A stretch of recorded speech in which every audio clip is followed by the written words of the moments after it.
Lumipas ang ilang taon.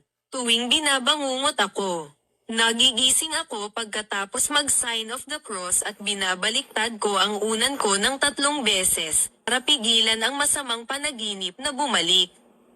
Pero isang gabi, isang kakaibang panaginip ang dumating.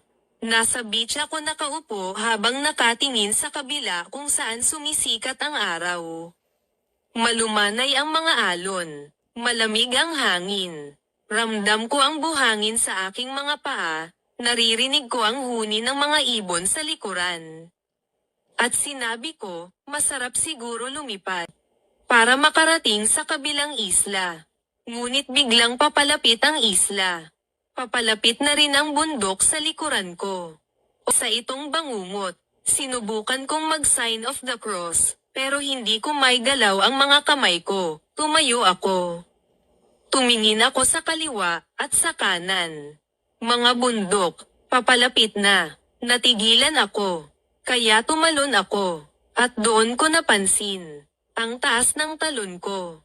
Nagawa kong igalaw ang mga kamay ko. Sa bawat bundok na papalapit, tumaas ako ng mas mataas. Lumilipad ako. Nang magsara ang 2 bundok sa ibaba, ako ay ligtas. Dahil pinili kong lumipad. Hindi na ako nakulong. Hindi na ako natakot. Mula noon, sa tuwing binabagungot ako, ginamit ko ang kapangyarihang lumipad.